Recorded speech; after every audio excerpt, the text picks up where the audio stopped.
Content creation করতে গিয়ে আমি আমার জীবনের 2টা বছর নষ্ট করেছি, কিন্তু যখন আমি এই একটা জিনিস জানতে পারলাম, সেটা আমার পুরো কন্টেন্ট ক্রিয়েশনের জার্নিকে বদলে দিয়েছে।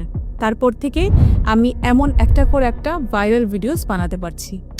সেই একটা জিনিস কি সেটা বলার আগে এটা জেনে নেন 2025 সালে কাদের কন্টেন্ট বানানো উচিত, আর আরও বেশি জরুরি কাদের উচিত না।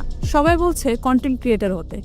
এখন 50 মিলিয়ন কন্টেন্ট ক্রিয়েটার আছে অনলাইনে, আর এদের মধ্যে 39 মিলিয়ন মানুষ এই কন্টেন্ট ক্রিয়েশন একদম ভুলভাবে করছে। শুধু অন্য কাউকে কামাতে দেখি নিজে শুরু করে দিচ্ছে।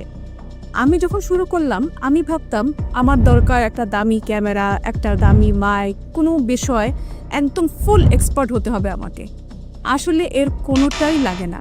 জানেন, 83% সফল কন্টেন্ট ক্রিয়েটার যে টপিক নিয়ে এখন ভিডিও বানায় তারা সেটা দিয়ে শুরুই করে নাই, তারা পরে তাদের নিশ আর ইন্টারেস্ট খুঁজে পেয়েছে। তাই এই 3 ধরনের মানুষের অবশ্যই কন্টেন্ট বানানো উচিত। আপনি যদি ইতিমধ্যে মানুষের কোনো সমস্যার সমাধান করে থাকেন, যেমন অফিসের সবাইকে এক্সেল শেখান, বন্ধুদের মেকআপ টিপস দেন, গেমিংয়ের স্ট্র্যাটেজি শেয়ার করেন, ট্রেডিং শেখান আপনার বন্ধুর বন্ধুকেও, আর এগুলো যদি আপনি ফ্রিতে করে থাকেন তাহলে আপনি সোনার খনির উপর বসে আছেন। আর দ্বিতীয় যাদের কন্টেন্ট ক্রিয়েশন করা উচিত, আপনি যদি নতুন কিছু শিখছেন এমন হয়। একটা মজার ব্যাপার হলো আপনাকে এক্সপার্ট হওয়া লাগবে না অন্য কাউকে শেখাতে বা আপনার নলেজ শেয়ার করতে। আপনাকে আপনার এই লার্নিং জার্নিটাই শেয়ার করতে হবে। মানুষ এক্সপার্টের চেয়ে লার্নারদের বেশি বিশ্বাস করে, কারণ নতুনরা আপনার সাথে কানেক্ট করতে পারবে বেশি। On a scale from 1 to 10 আপনি যদি 5 বা 6 হয়ে থাকেন নলেজের দিকে কোনো স্কিলে, যারা 0 থেকে শুরু করছে তারা হবে আপনার অডিয়েন্স।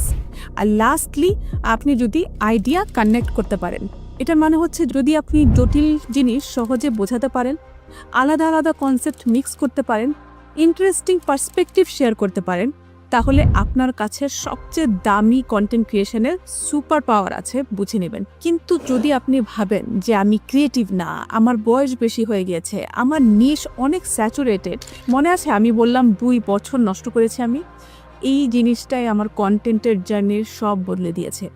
আমি এক্সপার্ট হবার জন্য শুধু শিখেই যাচ্ছিলাম, কিন্তু সত্যিটা হলো আপনি যদি লার্নার হয়ে থাকেন, আপনার কখনোই মনে হবে না যে আপনি শিখে ফেলেছেন, আপনি এক্সপার্ট হয়ে গিয়েছেন, কারণ আপনার সবসময় শিখতে ইচ্ছা করবে। সবসময় মনে হয় যে আমি জানি না, আমার আরও জানতে হবে, শিখতে হবে, যেটা একদমই সঠিক চিন্তা না।